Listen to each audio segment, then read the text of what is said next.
Hello and welcome back, ladies and gentlemen, this time with tips for PHP beginners. So on tip number 1, what we have is when you're doing echo, for example, you do echo like this. This is some text. It is better to use single quotes instead of double quotes here, because you can actually echo with double quotes like this and with single quotes as well. So the reason it's good to echo with single quotes is because within double quotes you can actually put a variable in there like so, and PHP will evaluate this variable and show you the actual value of that variable. So if I copy like this and say variable is equal to, if I remove that and say text maybe like so, you will see that it will echo this is sum and then put text at the end.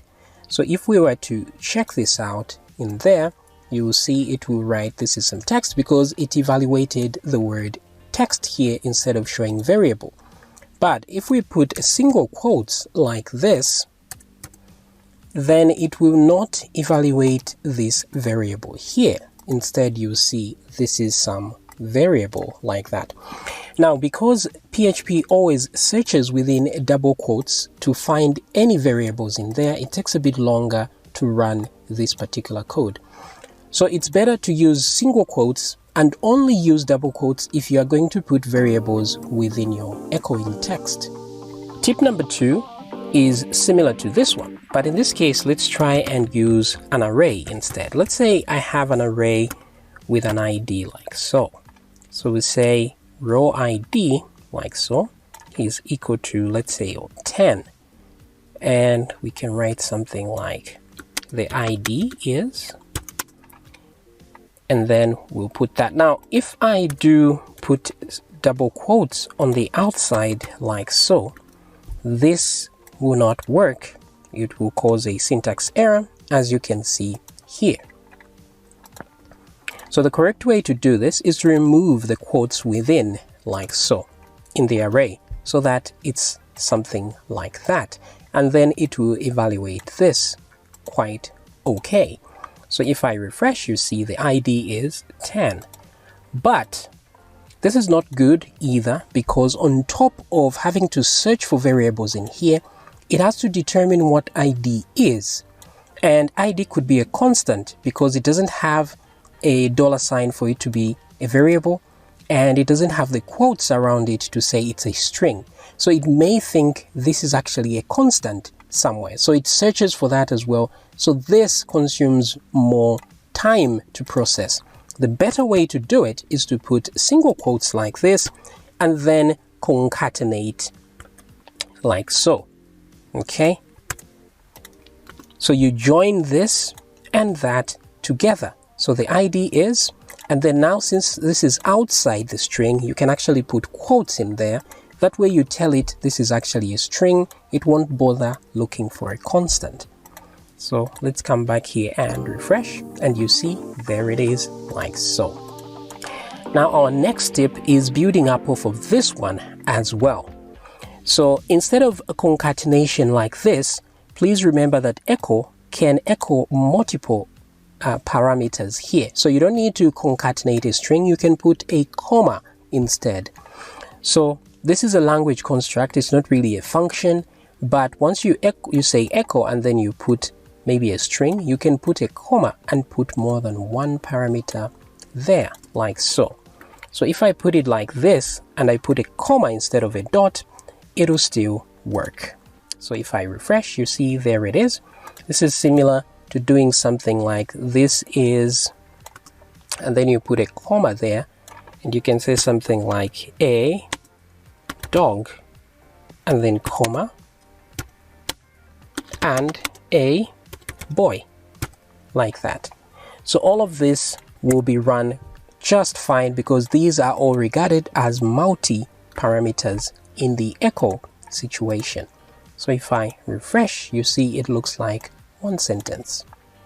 So even though I forgot ID there, it doesn't make sense, but you get the idea. So you can echo multiple parameters without having to concatenate. You can use a comma instead. On tip number 4, we have the pre-calculation of loops. So here, what's happening is that we have an array, and this array, we are looping through the array, but then here we need to determine how many times to loop.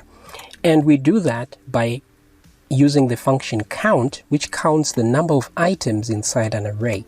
So here there's 1, 2, 3, 4, 5 items in there.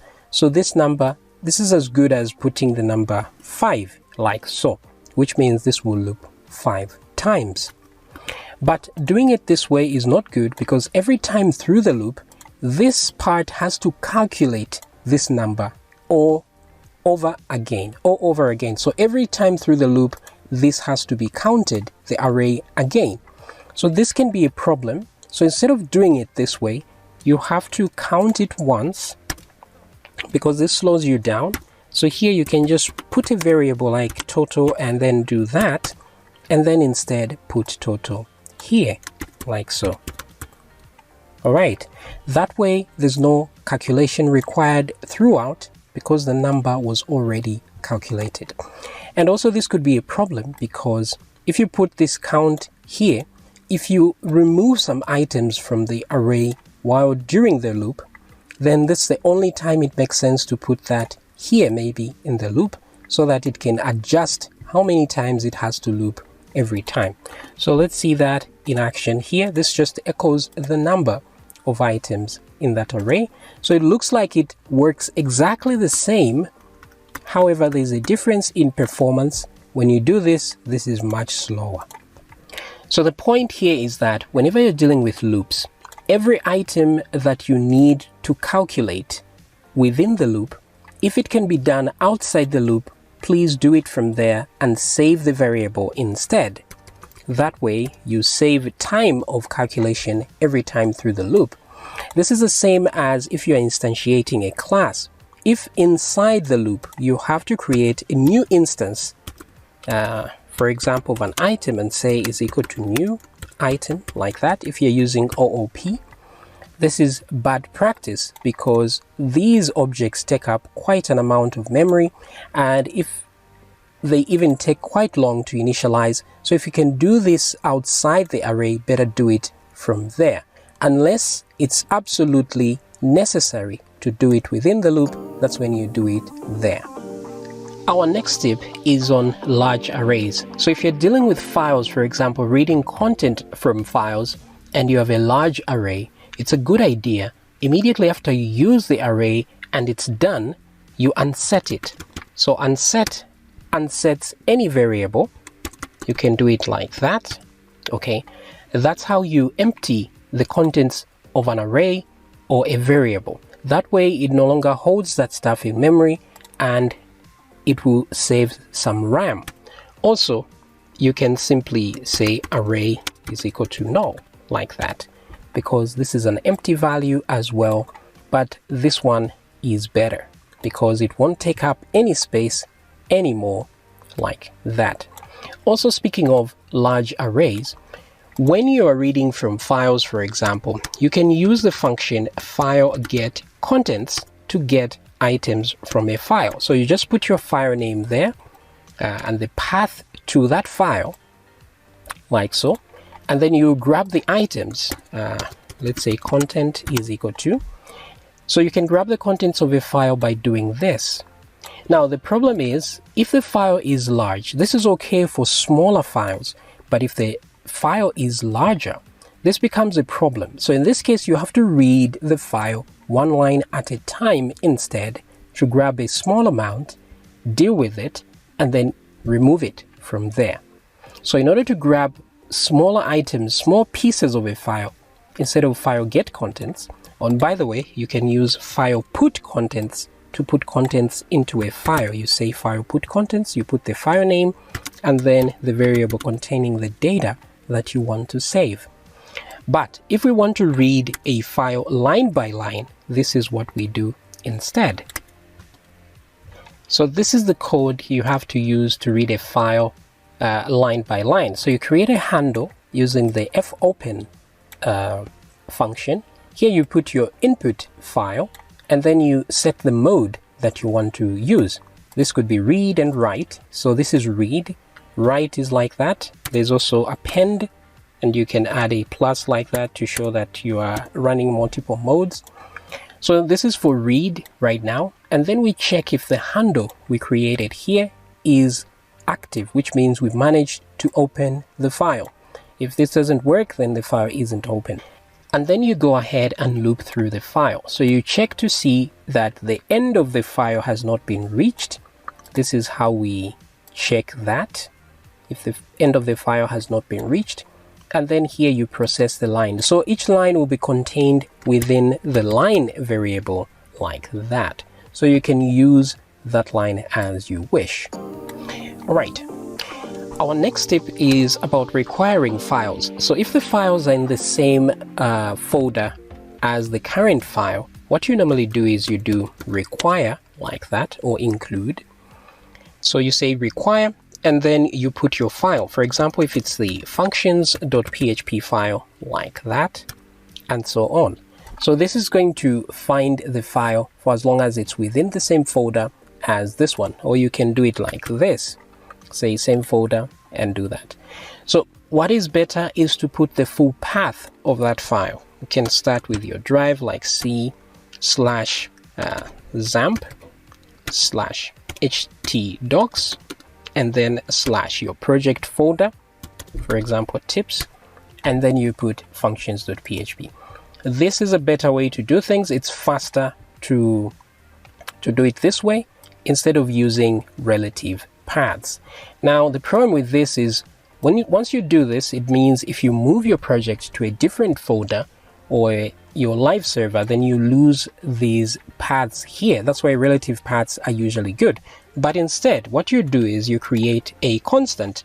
Maybe you define a constant like this, and you say maybe home directory, or you call it dir or something. I'm not sure. You can call it current path, like cpath, and then you put the value over here like so. All right, so now since these slashes actually escape these values, you may need to put these slashes instead like so. Okay, and then once you're done with this, now you can use cpath in front of this like so, and then concatenate to that. This amounts to the same thing. So here you're just defining a variable with that value, and then once you're done, you add it to the front. This way, when you change your project folder, you just go to one variable and change the directory here, which means it changes for the whole project. That's how you do it. And also another thing to keep in mind is that you can use the directory separator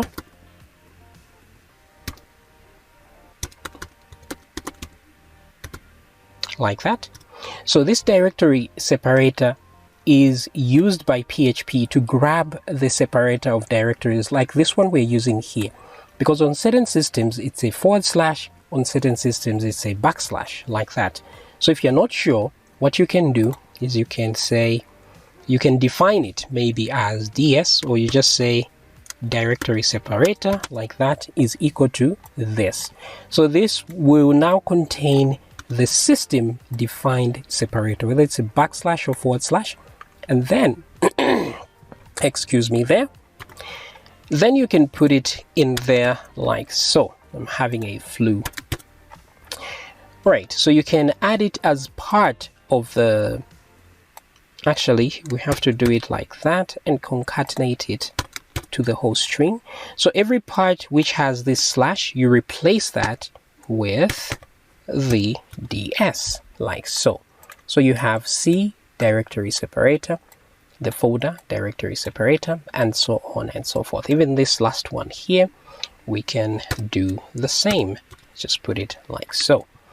So that way, it doesn't matter what system you go to, you still have the full path to your include, the includes functions like this. Our next step has to do with require and include. So these language constructs that include files. For example, there's require. There are quite a few of them. There's require, and then there's require once, like that, and then there's include, and then there's also include once, like that. So when should you use any of these?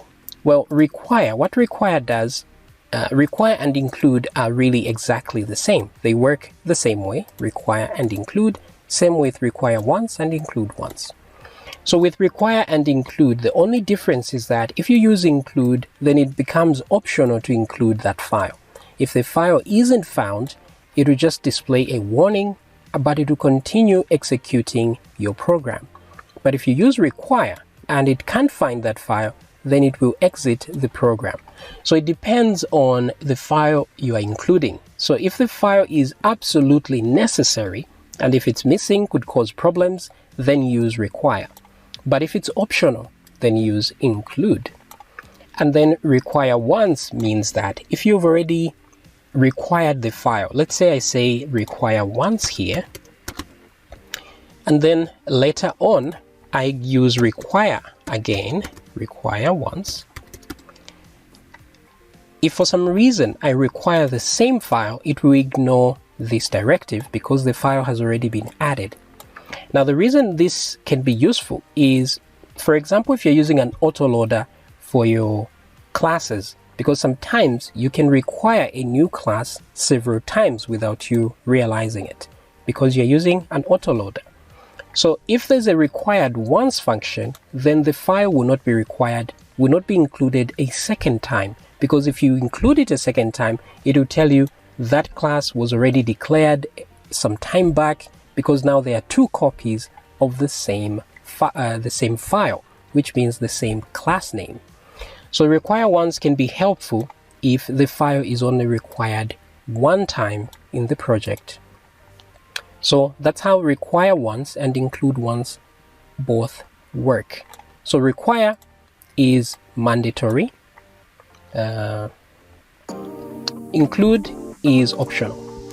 Our next tip has to do with when requiring or including files. So let's say I'm including a file functions.php, and then down here I still have some logic or code before I get to my HTML.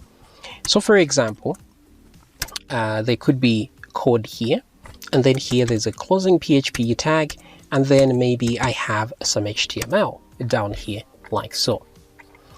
So the reason we put our PHP code up here is so that we can do all the required stuff, and then the result just shows on the HTML part down here. Now, if you're requiring files like this, you have to make sure that you only put an opening PHP tag and never a closing tag for these files for as long as there's no HTML in those files. So let's say I create a new file here and save it as functions.php, like that, okay? And then let's say, for example, I put an opening PHP tag like so, and then say, without even echoing anything, let's say I put a closing PHP tag. Now it's very possible that after the closing PHP tag, I could have some text like this, some spaces, or even some lines that are empty like this. Now the problem with this is that this whole part here is considered HTML because it's outside the PHP scope. So all this is considered HTML like that. So if I save this, this may not look like a problem, but if I come back to here and for some reason I want to redirect my page once it loads here, let's say I want to redirect to some other place, I'll use the header function and say location, and then specify the location. Here I'll specify a file that does not exist. It's just signup.php like that. So normally, once I redirect like this, it should redirect me to that page. So let's try that right here. So if I do redirect, it actually went to the signup.php page, even though it doesn't exist. But the only reason this happened is that because I have buffering turned on, what is known as output buffering. So let me put output buffering off. That's OB, So I'll use the ob end clean function like that to tell it to end output buffering. Now you can set this inside your php.ini file. Now what output buffering means is that every time you echo something, it's sent to a temporal location, temporal memory, which is called the output buffer. And then once that memory is full, or the page completes in loading, then that's when the user is presented with a page. Now, if there's no output buffering, what happens is that everything you echo goes directly to the browser immediately. So now I'm switching off output buffering here to say everything that is being echoed should go directly to the browser. So watch what happens when I try to redirect the page this time. So I'm going to go back here. Let me just go back to the index page. And this is the error that you get. It says cannot modify header information, headers already sent by output inside the functions.php on line 4. So if we go to functions.php on line 4 here, you will notice that this is where we have our closing PHP tag. So because this is closed, this is regarded as HTML, and so it's an echo, which means this information, this empty space, was sent as output to the browser. So once the output is sent to the browser, then you cannot modify headers after that point. So this is why it's important you don't try to modify to send any echoes before you redirect a page. So here I can solve this problem by simply removing that closing tag, which means none of this is HTML now, it's all PHP.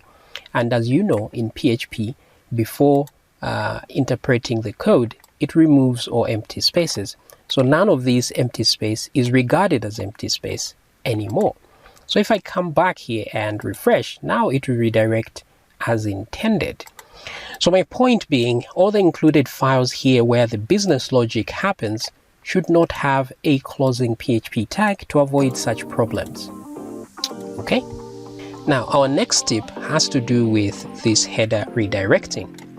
So this is how we redirect a page. Let's say, for example, the user was trying to log in, but they didn't enter the correct details. You may redirect them to a different page to tell them wrong email or password, or after they log in correctly, you redirect them to another home page or a profile page. And this is how we do it. You use the header like that. Now, a mistake some people make is that they just do the header redirect like this and then leave the code as it is down here. Now, what you're supposed to do instead is whenever you redirect a page, you must put the die function after the header relocation like that. That's because even after you tell the browser to redirect, it still processes the rest of the page to the end. And so sometimes you could tell your browser, actually as a user, to avoid redirecting the page. You can tell it in the settings to say, whenever there's a page redirect, don't accept it. And then if that happens, it means without the die here, the page will still load as normal, even though it has a header redirect somewhere. It will still load the rest of the page, which means a user could see sensitive information that they are not supposed to because you assumed that the page would be redirected. So a good practice is to put the die function over here to make sure that even though the page does not redirect, it simply stops executing at that point. Our next tip is about presentation. So like I said here, it's important to put your PHP code right at the top here and then put the rest of the code, which is HTML, down here. So it's very important to separate these two. This is why we have patterns like MVC, where the models and the views and the code is separated from the HTML that the user actually sees. So if you can put this in a separate page and simply include it at the end here, and then you can have all your business logic at the top here.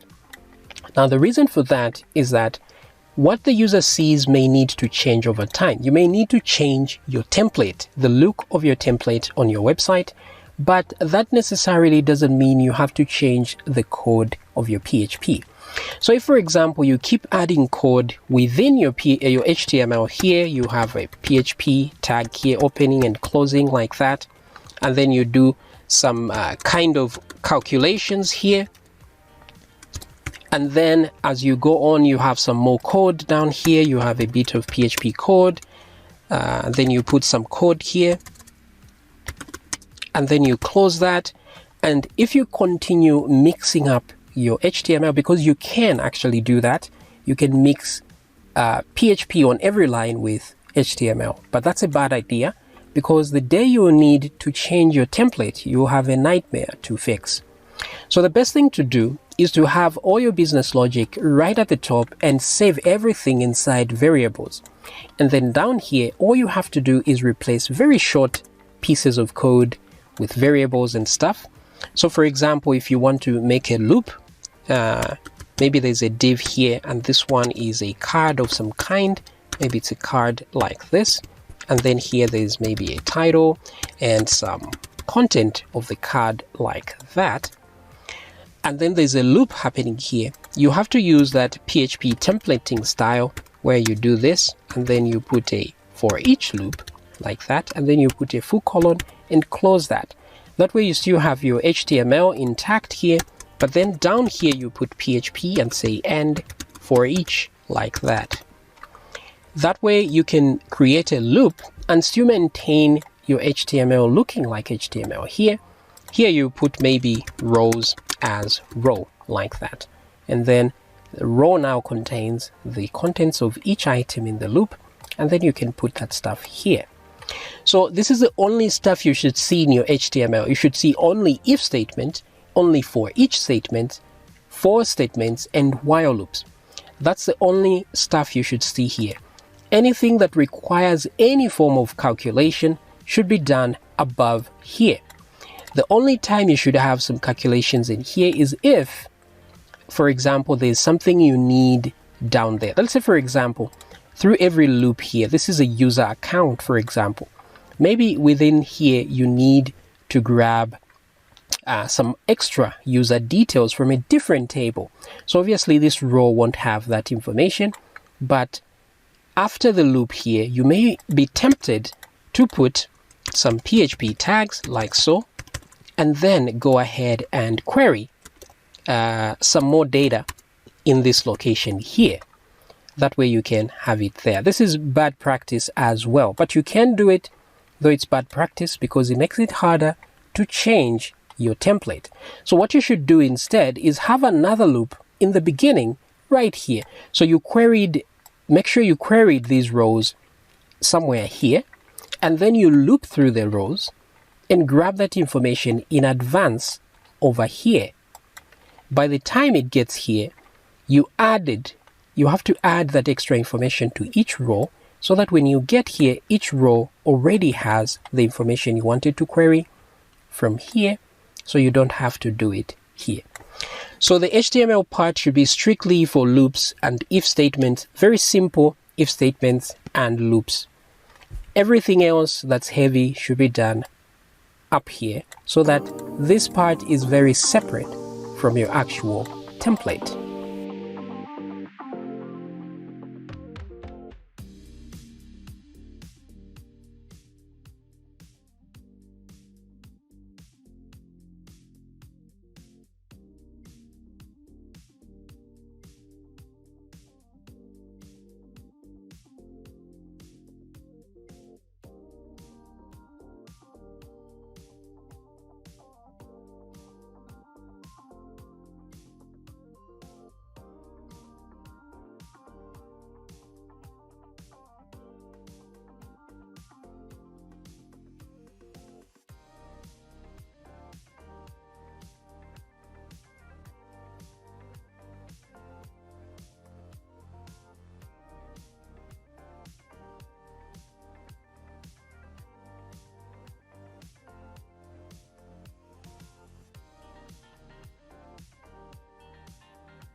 Our next tip is on timing your functions. So for example, maybe there are times you want to see which function is faster than which. So because, for example, let's say you want to read files from a folder. There are several functions you can use. There's the glob function. There's also read dir, like that. All these are functions you can use. Now, sometimes you may want to time which function runs faster to improve your code. But for now, we're just going to use a for loop like this and see how long this actually takes. So here we just loop maybe 1,000 times. We won't really do anything. Maybe we can do an echo of I, like so. Let's try and loop 100 times. Let's not go overboard. So you may want to time the duration on how long it takes to run this. And you do that by setting maybe a start time, like this. You say start time and is equal to. So you can use micro time. There's a function called micro time. There are two functions. There's time, which shows you the number of seconds since 1970 up to now. And there's another one, micro time, which does the same thing, but this one shows you the milliseconds as well if you put the true text in there as a param. So that's the start time. And then we can put an end time here, like so. And then finally, we can do an echo of the final time. So the final time here is, because the end time is bigger, so we start with end time minus the start time. And then we'll have a value in milliseconds. So we say echo this code took whatever seconds this is, we concatenate. And then we put ms at the end for milliseconds, like so. So let's see how that would run here. If I refresh, so it shows all these numbers here. Actually, let me not echo here. Let me just say a is equal to I, so that I don't echo anything there. I just want to see the time. So if I refresh, this code took this number of milliseconds to run. Now you can always run, you can always round it down so that it doesn't have this many decimal points if you want. But it took 5 milliseconds. Now you can see that if I increase this to 1,000, it'll probably take longer. You will see that. So, wow, it actually took even less time, which is weird. But this is how you would do it. Now there are times you may want to know when the actual start of when the server actually started running this file. That's what I meant to say. Now normally you would put this start time right at the top of the script page, but instead there's a better way to do it using server. Now server contains information about the server, and one of those things is what is known as the start time, the request time. So instead of you using this as the start time, you can use that from the server. So let's see how that looks like. So I'm going to do an echo of some pre-tags so that we can see our array, because server is an array. We can see our array properly.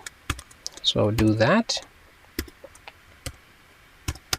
And then do print readable, like that, server. So I want to see what's inside the server. So if I grab this and go here and refresh, you'll see that it gives us all this information about the server, which is very useful information actually. You can use a lot of this because it tells you what host name, what the temp file is, a lot of stuff going on here. What system this is, which folder. And then here, there's one thing I'm looking for, which is the request time float, which is this one right here. That's the number of milliseconds at which point the execution of this started. So you can use that instead, the request time float. You can do that like this. Oops, what have I done? Let me copy again. So I'm gonna do paste and put that in brackets like so. So if you print that by itself, you'll find that that's the number of seconds there, and then this is what it took. So you can use that instead, and then to parse it as an integer, you can actually this is a float already, so which is good. So I can grab this instead of start time, I can put that there instead, like so. So let's see how that would look like. Oh, sorry about that. This one requires some arguments, so let's remove it.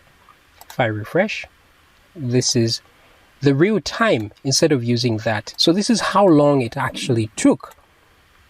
So as you can see, this value is more accurate. And let me put that at 100. Let's see if it goes lower. And there it is. So this is 0019. Yeah, it actually kind of took longer actually. 002, which is weird. In any case, that's how you do it. Our next tip is avoid using plain text files to store sensitive information on your system. So let's say, for example, you have let's create a new file here. I'm just gonna say passwords.txt. Let's give that distinction. So if I save a file, a text file, passwords like this, and then I can put my password like this is here and save that for some reason. Then I could go in my index page here. Maybe what I do is say file, let's say passwords is equal to file get contents, and in this case my file name is passwords.txt like that, and then I can echo passwords. So simple and straightforward. I'm using a text file to save my passwords, and then I grab them to use them in my project. Now this is a security problem, because if I now refresh this, my password is here, right? It shows just correctly. But the problem is, if somebody knows you have a password file here, they can actually go directly to the file and say passwords.txt like that, and actually see this text over there directly like this, which is a big problem. Imagine if this is sensitive information, what you should do is change the file extension to PHP. So let me do a rename here. Actually, let me just rename it from here. I'll say save as, maybe, so I can grab this folder. Oh yeah, let me just do a save as. So this is passwords.php instead. So I've saved it as passwords.php, and let me change that to .php like so. So this still works as intended, right? If I go back, it still works as I wanted, but the file extension is PHP. Now, if I go back to and try to access passwords.php like so, it still shows password is here. However, the best way to do things is to store them inside variables. So here I can say, because now this is a PHP file, it means I can put PHP tags like that, and then say password is equal to, and then you put your string like that. This is your password, right? Like so. So that's my password now. Now, if I happen to try and access this file, it looks empty. That's because Apache is set up, whatever server you're using is set up to make sure that every PHP file is processed before it's actually sent or used. So in this case, I have this, which will never show if a user tries to access it directly, but still, if I try to grab the contents of the file, I still can, because even though it's a PHP file, I can still do that. Let me refresh. So if I go to here, file get contents, password. So instead of using file get contents, now I can simply include the PHP file here. So I'm just gonna say require. I'll use require instead, like that. And then now I can echo passwords or password because it's a variable in there. So if I do it this way, sorry, this has two Q's for some reason. So my password is here. It shows me just right. But if I now go to password.php, I see emptiness. So that's one security feature you should employ. So just know that never put sensitive information in text files. Put everything in PHP files and as variables. Okay? That way, when somebody tries to access it, they will be processed. And as long as you don't echo them, you have good security for those variables there. Our next tip is always assume information coming from the user is actually dangerous. Now, what information comes from the user? Well, you may be surprised, but no surprise for the first one is from the form. So if you give a user a form and then they submit information, you should always regard that information as malicious. That way, you have to sanitize it before you save it in your database. So this is straightforward. So any information you get that is from the get variable, the get variable is from the URL because the user can edit the URL, so you can't trust that data. Also the post variable, because the user enters, for example, when they are signing up when they are logging in, you may give them a spot to put their first name, but they may put something else there, maybe some script tags and so on to run some JavaScript instead. So you must never regard this information as safe. Now, there's some information which you may not actually know that this information may be malicious. For example, let's say you're trying to gather information about the user. Maybe things like the IP address, right? Now, you may think this IP address is solid and good, but it isn't, because remember, it's still coming from the browser, the user's browser. So the user can actually change the IP address into whatever text they want. This is IP address, also the user agent. Okay, you may not know what the user agent is, but this is the information the browser sends to the server to tell it what kind of server it is. So let me show you this real quick. So there's user agent here, which you can find inside the server. Let's just say user agent, like so. So I want us to print this or echo it like that. Okay. And also I want to echo some, actually that's enough. So if I grab that and go to user agent, actually let's go back here. It's not user agent anymore. What is it called? Let me just do this. I think I forgot what it is called, but it is called the user agent, but I don't know what the actual key is in the server here. So let's figure it out together by just printing out the entire server array. So let's refresh that. Okay, so it's the HTTP user agent. This is the one I'm talking about here. Now, if you look at this, this is what it says. You see, this is Mozilla. It shows me this is a Mozilla system browser. It's Windows NT 10, which is Windows 10, Win64, x64 here, so it's a Windows 64-bit system, and so on. So this is the version of Firefox that I'm running here. So this is used usually to know your browser. This is why if you use a different browser, they'll tell you to log in again because the user agent has changed. So that's what they look for there. Now, this information you may want to save on your system just so you can recognize the user. Now, please keep in mind this user information can be edited by the user. I can install an extension here that will edit this to whatever I want. So I can simply type in whatever gibberish I want in here. So instead of typing something sensible like this, I could put a script tag instead.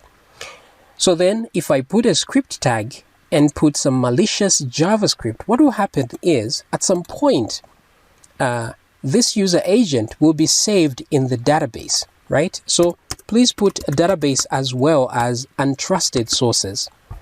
It may be your database, but the information in there is taken from the user. Never forget that. So which makes your database as well a source of malicious code. So if the user agent is now saved in the database, and then my admin, in the admin section, I want to see what the user agents are from the people that have been sending this information.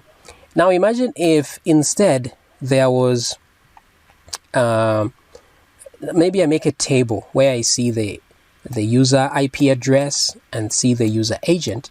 In that situation, I have to echo what I'm supposed to see, what the user sent.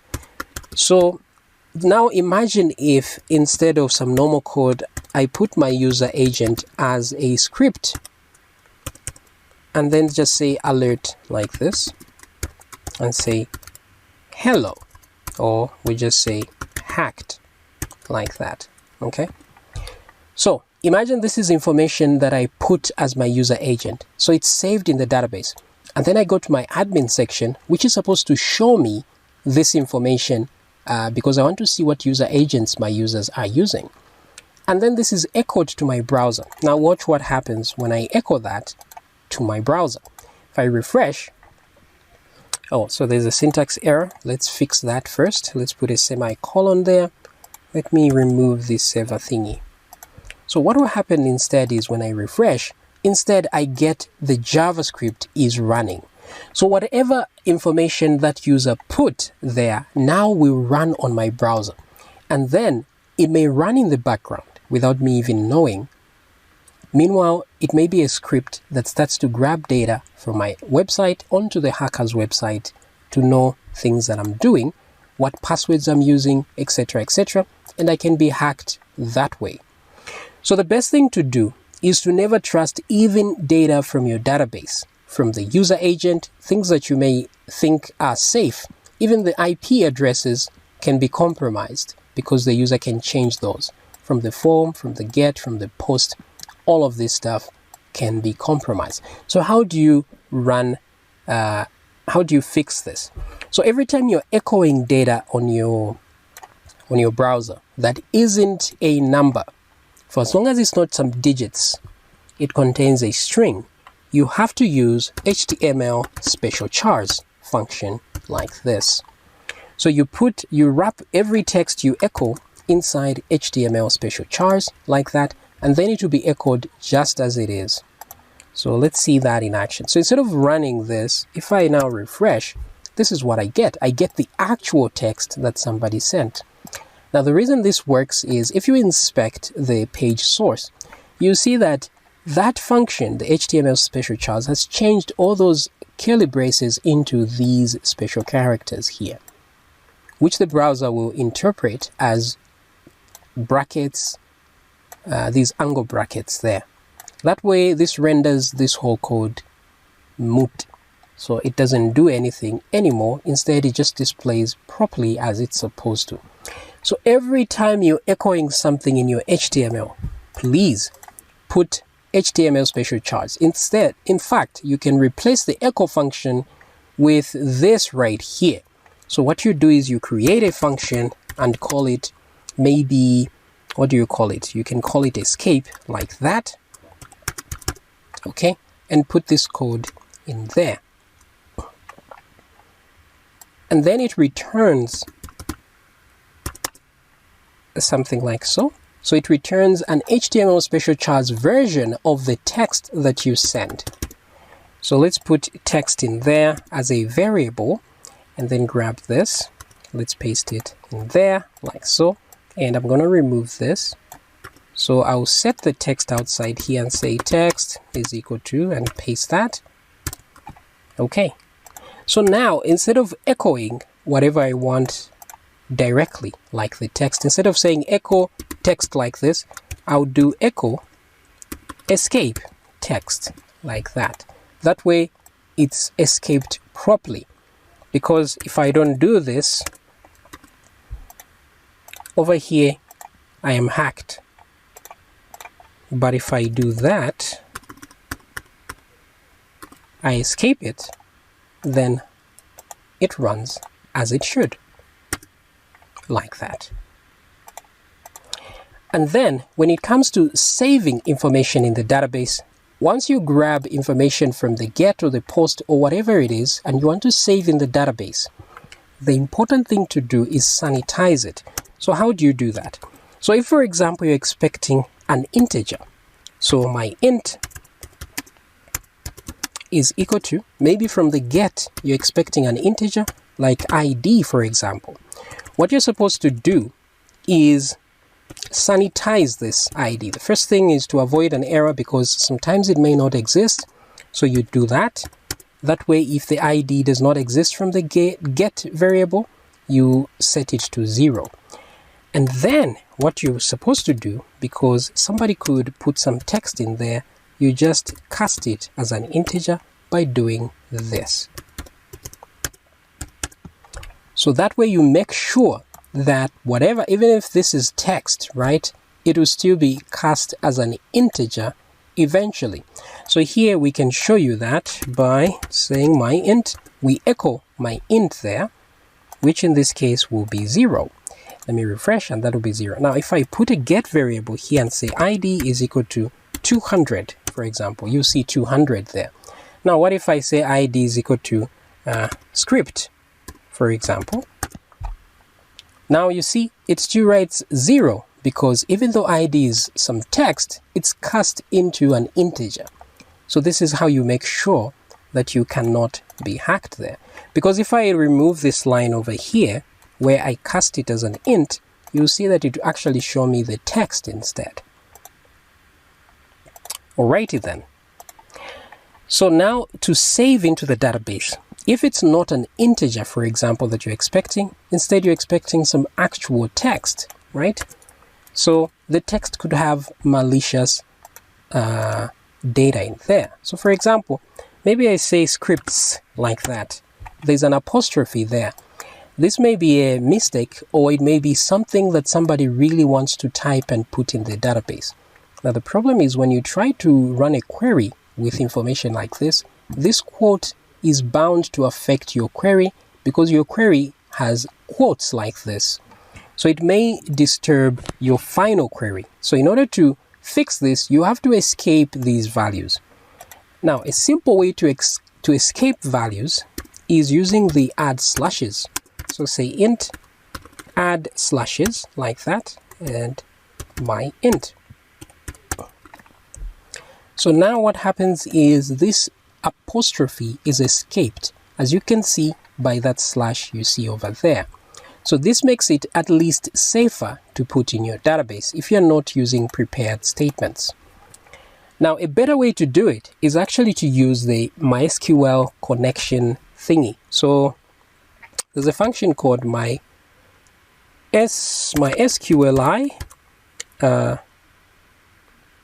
escape. There's actually this one, and then there's the real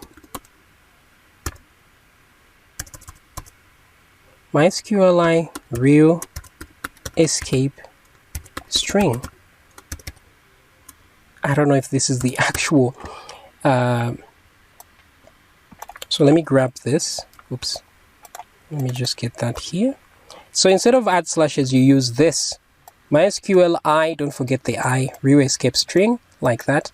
Now the problem is this one requires a connection, so we must make a connection. So let's make a very simple connection here. We're gonna say MySQLi connect. So to connect is very easy. We just put the host, which is localhost, and then we put the username, which is root in our case, and then the password is now empty string, like so. So you use your real username and password there. Mine are default, so that's that. And then you put your connection here.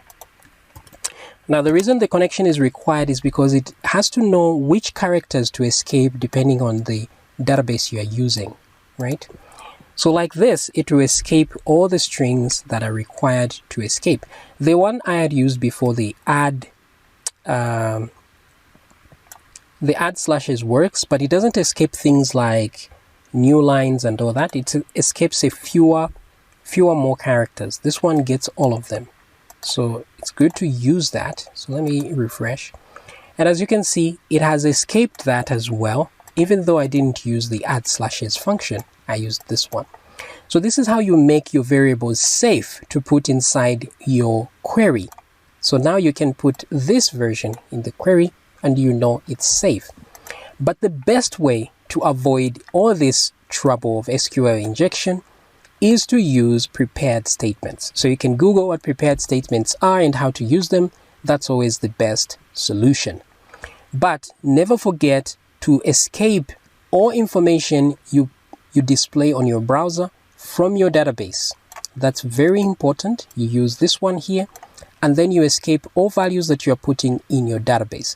Do that and you can avoid all these problems here. Our next tip is stick to coding standards. So there are standards that are created in order to make coding easier.